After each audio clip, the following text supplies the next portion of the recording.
네, 안녕하세요. 2011학년도 수능 사회지문 같이 보도록 하겠습니다.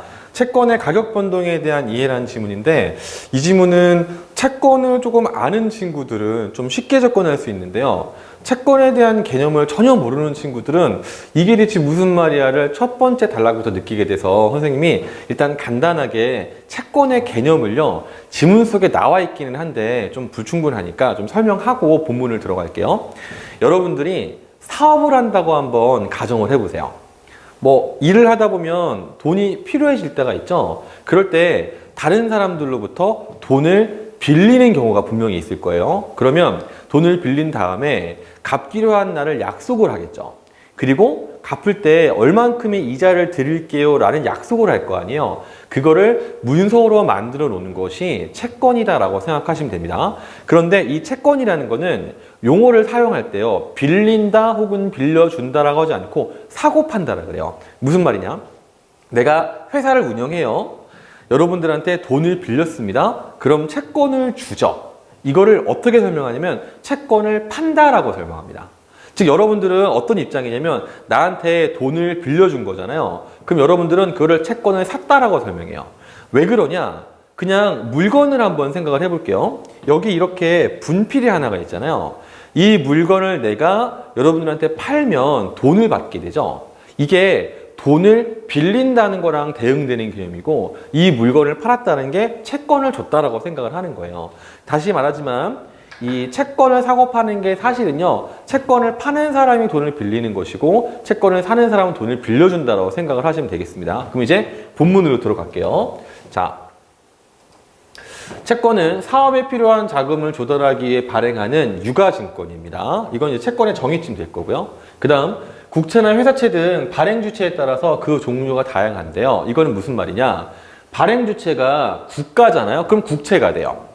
그런 다음에 또 발행 주체가 일반적인 회사면 회사채가 되는 겁니다. 즉 이 문장은 두 가지를 설명하는 거죠. 채권의 정의, 두 번째는 채권의 종류, 이런 식으로요. 다음, 자, 채권의 액면 금액, 액면 이자율, 만기일 등의 지급 조건은 채권 발행 시 정해진다라고 했는데, 액면 금액이라는 건 채권에 적혀 있는 돈 액수예요. 그래서 내가 나중에 돈을 갚을 때 그 금액만큼 갚는다라는 그런 뜻이죠. 액면 이자율은 말 그대로 얼만큼의 이율을 드리겠습니다 라고 약속해 써 있는 거고요. 만기일은 돈을 언제 돌려드릴게요 라고 적혀 있는 일자로 보시면 됩니다. 자, 이러한 지급 조건은 채권이 발행될 때 정해지는 겁니다. 그 다음, 채권 소유자는 매입 후에, 매입은 산다는 뜻이에요. 매입 후에 정기적으로 이자액을 받고 만기일에는 마지막 이자액과 액면 금액을 지급받는다. 즉 채권을 사는 사람은 어떻게 수익을 창출하냐면요, 이자를 가지고 수익을 창출하는 거죠. 그럼 다음, 이때 이자액은 액면 이자율을 액면 금액에 곱한 것으로 대개는 연 단위로 지급된다. 이거는 그냥 우리가 상식적으로 이해하면 되죠. 만약에 자 1년씩 이자액을 주기로 했다면, 예를 들어 내가 1억을 빌렸는데 이자율이 10%인 거예요. 그럼 매년 1,000만 원씩의 이자액을 가져가게 되는 거죠. 다음, 자, 채권은 만기일 전에 거래되기도 하는데, 이때 채권 가격은 현재 가치, 만기, 지급 불능 위험 등 여러 요인에 따라 결정이 된대요. 아마 여기서부터 이게 무슨 말이야 하는 친구들이 분명히 생길 거예요. 왜냐면 채권에 액면 금액이 있는데 왜 다른 가격에 거래가 되지?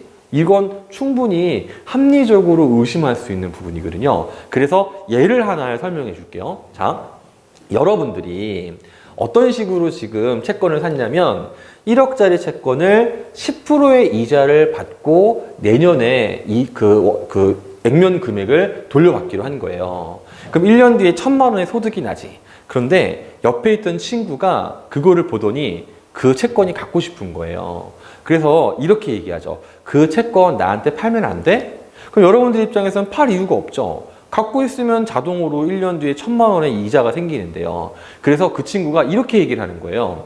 그거 내가 그냥 지금 1억 500만 원에 사면 안 될까? 그러면 너 입장에서는 당장 500만 원 생기니까 그 돈으로 다른 데 투자해도 되는 거고, 내 입장에서는 어차피 은행에 넣는 거보다 은행에 넣는 이자보다 채권 이자가 크니까 나한테도 이득이잖아. 그러면 생각해 보고서 그래? 하고 팔 수도 있는 거죠. 그럼 액면 금액은 1억짜리 채권이었지만 실제로는요 1억 500만 원을 거래가 된 거죠. 가격이 올라가는 거예요. 반대 상황도 있을 수 있어요. 여러분들이 아주 불행하게 갑자기 돈이 급하게 막 필요한 거예요. 그런데 자 갖고 있는 건 채권 한 장밖에 없는 거지. 근데 이거를 팔 거야. 근데 급하게 팔라고 하다 보니까 살려는 사람들이 없어요. 혹은 다른 사람들도 다 수익이 좋은 채권들이나 뭐 주식이나 이런 거 갖고 있는 상태란 말이에요. 그러면 여러분들이 울며 겨자 먹기로 이게 원래 1억짜리고 내년에 1억 1천만 원이 되는 채권인데 이거 그냥 지금 9,800만 원에 팔게. 그러면 200만 원의 추가 수익이 생기네 하면서 그거를 사는 사람이 생기겠죠. 그럼 액면 금액은 1억이었지만 가격이 오히려 떨어진 상태로 거래가 된다는 걸 알 수가 있는 거죠. 자, 그래서 지금까지 정리한 모습은 이런 모습이에요. 하지만 단순한 내용이니까 이거는 설명 넘어가도록 하겠습니다.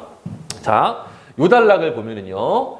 채권 투자자는 정기적으로 받게 될 이자액과 액면 금액을 각각 현재 시점에서 평가한 값들의 합계인 채권의 현재 가치에서 채권의 매입 가격을 뺀 순수익의 크기를 따진대요. 이게 조금 어려운 말이라 설명이 조금 필요할 것 같아요. 예를 들어서 우리가 지금 2018년이에요, 지금은요. 근데 2019년, 2020년까지, 즉 오늘이 며칠이냐면 2월 11일이네요. 이날은 굉장히 중요한 날이에요. 왜냐면 선생님 부인 생일이거든요. 선생님 부인 생일인데 지금 집에 안 가고 이런 짓을 하고 있습니다. 어쨌든 자, 2월 11일에 채권을 샀는데요. 1억짜리 채권이고 이자는 10%고 만기가 2년이다라고 계산을 하는 거죠. 그러면 이때 얼마의 이자 소득을 받냐면 1,000만 원의 이자 소득을 얻고요. 그 다음에 이때도 1,000만 원의 이자 소득과 플러스 이제 원금 1억을 받게 되는 거죠. 근데 여기서 뭐라 그랬냐면 자, 정기적으로 받게 될 이자액과 액면 금액을 각각 현재 시점에서 환산한다고 했죠. 이게 무슨 말이냐면 자, 지금 우리는 2018년을 살고 있잖아요. 근데 내년에 1,000만 원이 들어올 거란 말이에요. 근데 그때 1,000만 원의 가치가 지금 기준으로 얼마일지를 계산하는 거예요. 마찬가지인 게 지금을 기준으로 해서 2020년에 받을 1,000만 원과 1억, 즉 1억 1,000만 원의 지금의 가치는 얼마인지를 따져보는 거예요. 근데 이게 정말 이해가 안 돼요. 자, 그래서 요 다음 문장까지 보고 다시 한번 다른 설명해 줄게요. 자, 이때 채권 보유로 미래에 받을 수 있는 금액을 현재 가치로 환산하여 평가할 때는 금리를 반영한다고 했죠. 자, 요 다음 페이지를 보고 선생님이 설명을 좀 덧붙이고 와서 다시 설명하겠습니다. 현재 가치라는 것은 지문 속에 살짝 언급이 될랑말랑 돼 있지만 미래의 가치를 현재로 환산하는 거예요. 정의가 너무 어려워서 예시를 한 가지를 갖고 왔습니다. 1970년이에요. 이때 짜장면 한 그릇의 값이 50원입니다. 50원짜리 동전 하나 주고 짜장면이요? 이렇게 하면 되는 거예요.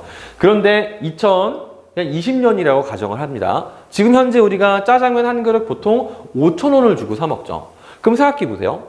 이때 50원과 이때 5,000원은요. 짜장면이라는 것을 기준으로 했을 때 같은 가치를 가진 거예요. 금액은 달라 보일 수 있지만 가치가 달라진 거죠.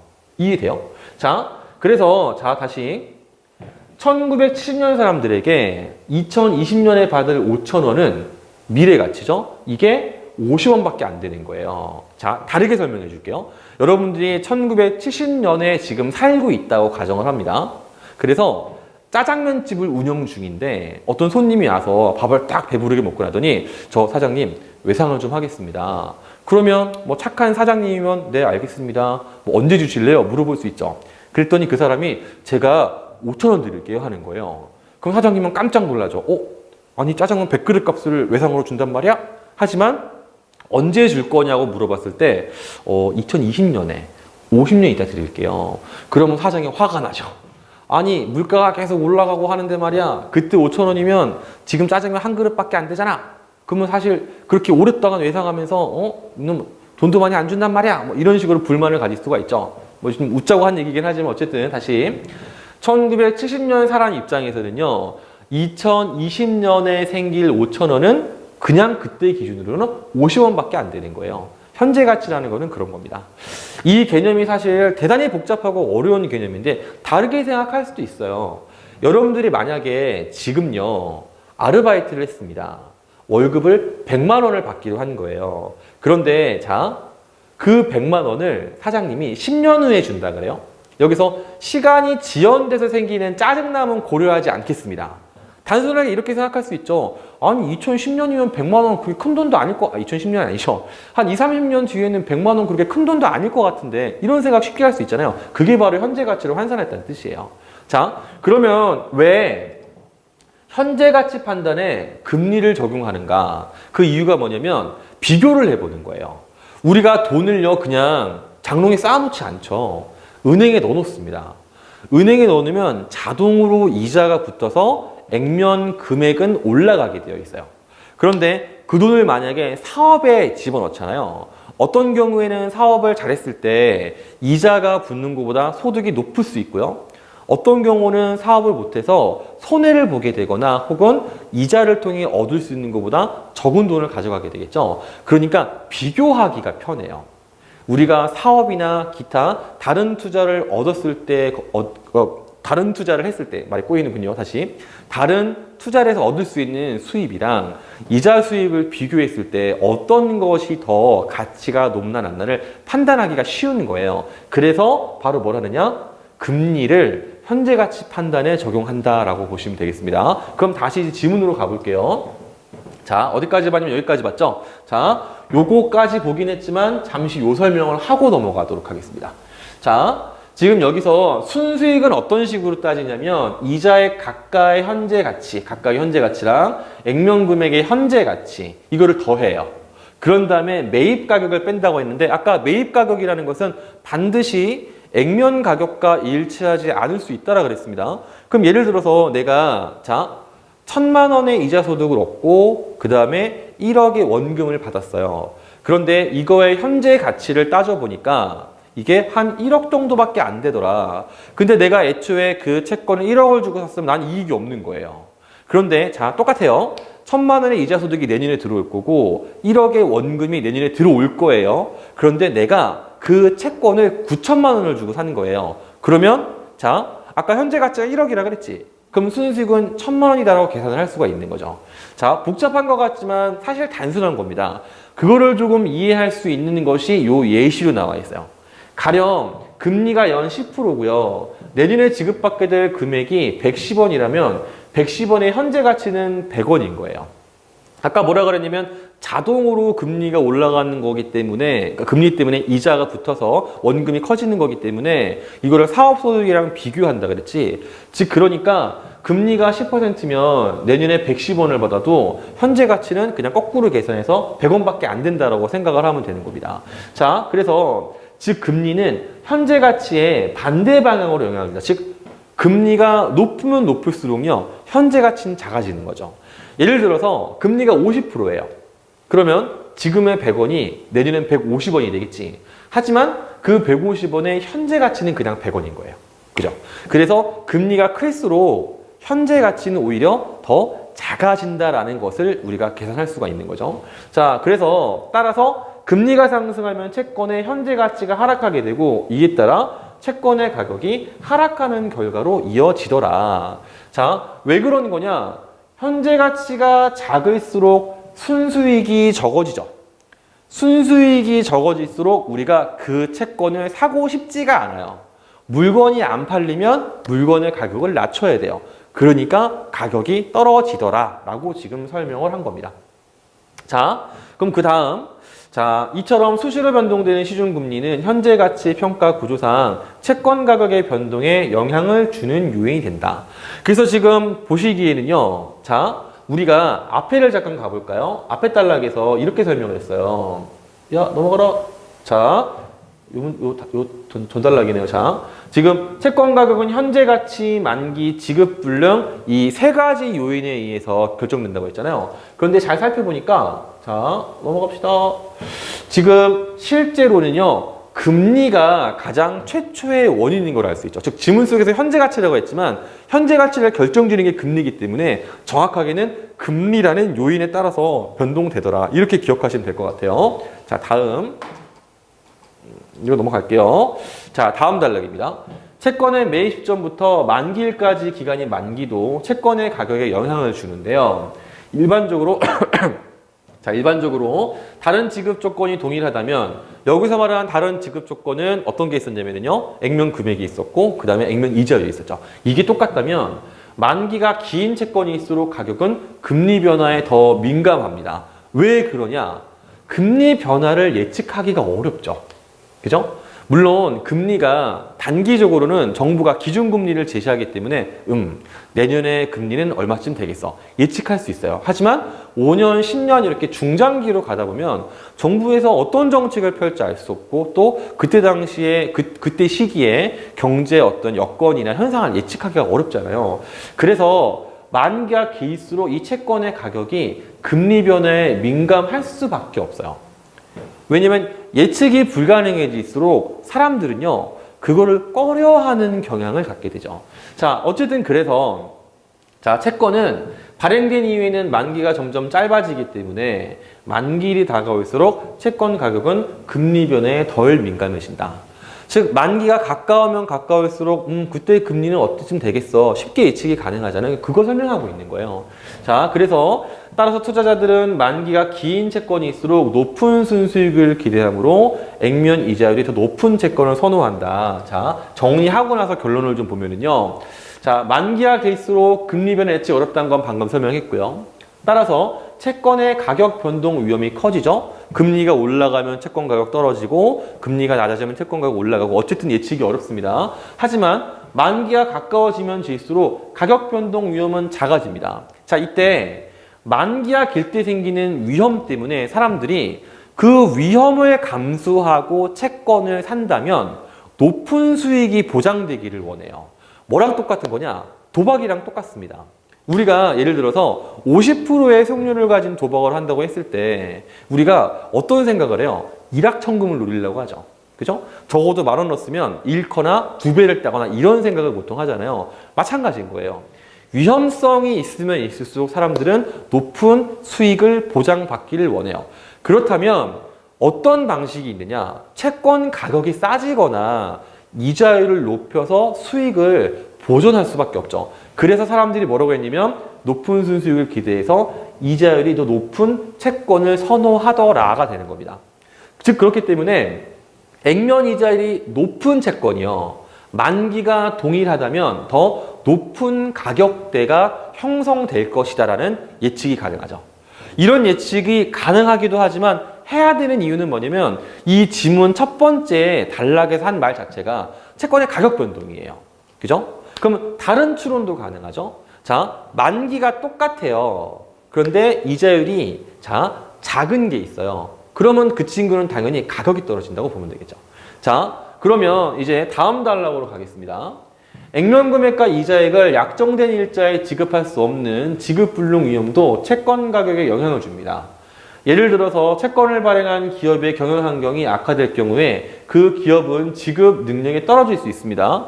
예를 들어서 뭐 삼성, LG 같은 기업이 여러분 망할 거라고 전혀 생각하지 않죠. 그러나 뭐 이름을 언급하면 좀 미안하니까 안 꺼낼 건데 뭐 어쨌든 좀 불안불안한 기업들 있잖아요. 그죠? 그런 기업의 채권을 사면은요. 진짜 불안불안하죠. 그럼 이거는 앞에랑 똑같아요. 일종의 위험을 감수하는 심리를 가지게 되죠. 그래서 어떻게 되냐면 위험 감수 때문에 이에 대한 보상을 요구하게 되는데 여기서는 지금 가격이 계속 떨어진다고 한 겁니다. 왜 그런 거냐면 아까 순수익을 얘기했을 때 각각의 이자액과 나중에 돌려받을 액면 금액을 현재 가치로 판단한 거 있죠. 거기다 매입 가격을 빼는 게 순수익이잖아요. 즉 매입 가격이 작아지면 작아지게 순수익이 커지죠. 그러니까 가격이 떨어지게 된다 이렇게 설명하는 거예요.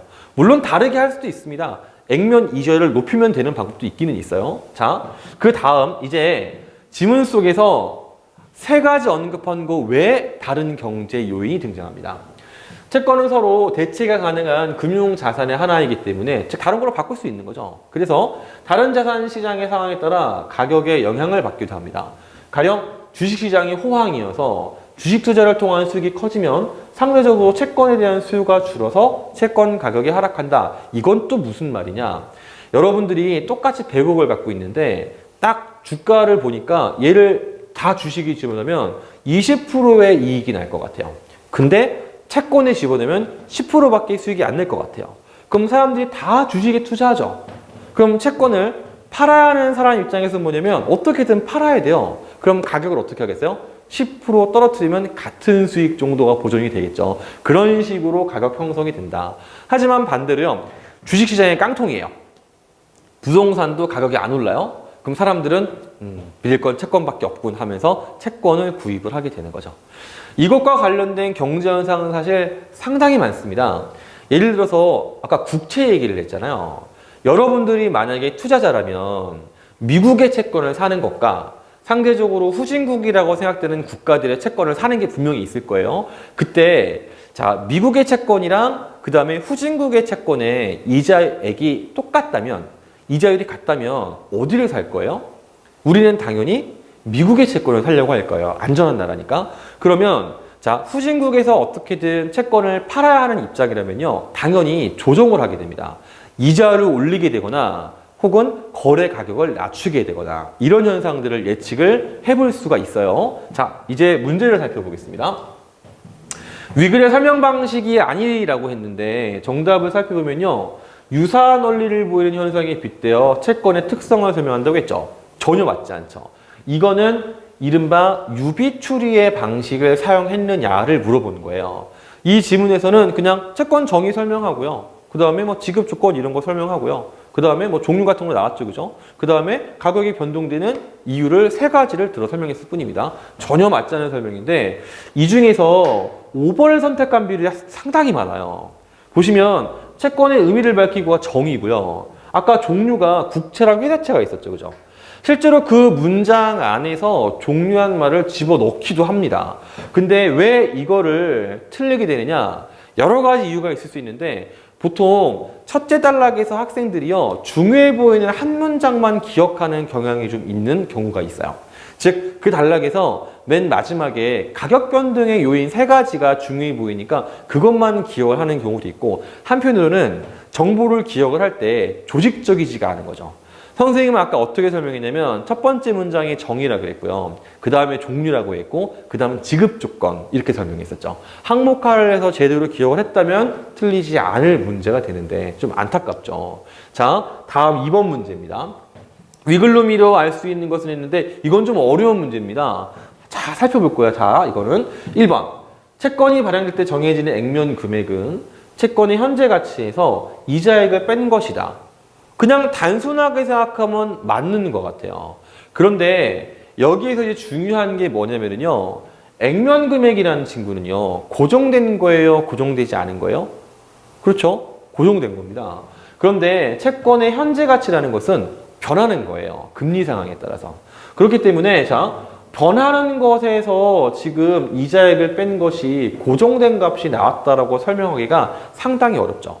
그리고 그냥 문장으로 바로 대입을 해봐도 자, 이 액면 금액은요. 이런 복잡한 계산을 할 필요 없이 그냥 정해진 거예요. 그죠? 그냥 그대로 정해진 것이지 이거를 생각하고 만든 게 아닌 거죠. 자, 어려운 설명이니까 다시 반복하겠습니다. 일단 쉬운 설명을 먼저 하면 액면 금액은 그냥 정해지는 것이지 이거를 계산해서 만든 게 아니에요. 하지만 지문 속에서도 뭐라 그러냐면 순수익을 따졌을 때 받게 된 이자액의 각각을 현재 가치로 환산을 하고 그 다음에 액면 금액도 현재 가치로 환산하고 그리고 나서 뭐를 뺀다고 했어요? 매입 가격을 뺀다고 했잖아요. 자, 그럼 여기서 이 액면 금액이라는 친구가 아까 어땠습니까? 그냥 고정된 값이라고 했죠. 그런데 현재 가치를 얘기를 하려면요. 사실 그 공식 속에서 액면 금액 역시도 현재 가치로 환산해서 보는 거예요. 일단 그 부분도 잘못했을 뿐만 아니라 얘들은 고정된 값인데 얘들은 유동적인 값이니까 애초에 성립이 안 되는 공식인 거죠. 그래서 1번은 적절하지 않은 설명이 되겠습니다. 2번. 채권의 순수익은 정기적으로 지급될 이자액을 합산하여 현재 가치로 환산한 값이다. 자, 이거는 아예 공식이 잘못됐죠. 순수익은 지급된 이자액 각각을 현재 가치로 환산하고요. 그 다음 액면 금액을 또 현재 가치로 환산해서 그리고 더하는 거예요. 자, 이런 식으로 합산한 다음에 현재 가치로 환산하면 잘못되죠. 왜 그러냐면 자, 똑같이 1,000만 원, 1,000만 원, 1,000만 원 이렇게 됐어요. 이게 1년 뒤에 받을 거, 2년 뒤에 받을 거, 3년 뒤에 받을 거예요. 자, 그런데 요거는요. 기본적으로 현재 가치가 지금이랑 크게 차이가 안 나겠죠. 가까운 미래에 받으니까. 하지만 더 미래로 갈수록요. 미래의 1,000만 원은 지금으로 따지면 가치가 떨어져요. 그런데 이를 단순하게 합산을 하면은요. 계산에 상당히 오차가 생기게 되겠죠. 그래서 잘못된 설명이다라고 보시면 되겠습니다. 자, 그 다음에 자, 다른 지급 조건이 같다면 채권의 액면 이자율이 높을수록 당연히 가격이 올라가야죠. 순수익이 더 높아질 텐데. 잘못된 설명이고요. 4번. 지급 불능 위험이 커진 채권을 매입하려는 투자자들은요. 자, 아까 뭐라 그랬습니까? 위험을 감소하기 때문에 높은 수익을 원해서 가격이 낮게 형성되거나 이자율이 올라간다고 설명했죠. 그러니까 4번은 적당한 설명이 되겠죠. 마지막 5번. 일반적으로 지급 불능 위험이 낮으면 상대적으로 액면 이자율이요 높을 필요가 없어요. 왜? 자, 지급 불능 위험이 없으면은 안전한 자산이에요. 그때는 수익이 낮더라도 확실하게 보장되기 때문에 사람들이 위험 감수도 하지 않고 그렇게 높은 수익을 바라지도 않아요. 그렇기 때문에 5번도 적절하지 않다라고 보시면 되겠습니다.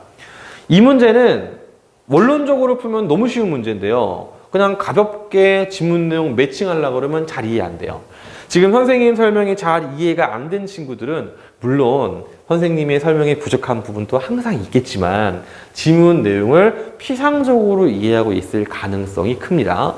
자, 그럼 그 다음에 3번 보기 A의 상태가 지금 말이 이상한데 자 A는 어떤 채권의 가격이에요. 이 그래프가 잘 보이는지 모르겠는데 자 금리 간의 관계를 내겠습니다. 기억 니은 가지고 예측해 보래요. 기억이 뭐였냐면 만기일이 다가올수록 채권 가격이 금리 변화에 덜 민감한 겁니다. 여기 지금 X축이 금리거든요. 이거는 금리가 0인 거, 이건 금리가 큰 거예요. 즉 이만큼의 금리 변동이 있을 때 채권의 가격 변동이 적을수록 만기일이 가까운 친구다라고 하면 되겠죠. 그러면 여기서 기울기를 그냥 따졌을 때 이 B라는 친구가 금리 변화에 따라서 가격 변동이 가장 적은 친구지. 그러니까 기억에는 B 들어가면 돼요. 니은 보니까 주식 투자를 통한 수익이 커지면 상대적으로 채권 수요가 줄어서 채권 가격이 하락한대요. 그럼 이 A의 값이 하락한 걸 따지면 되니까 그냥 C 하시면 돼요. 그래서 정답은 몇 번이냐면 몇 번이에요? 3번 BC 이렇게 되겠네요.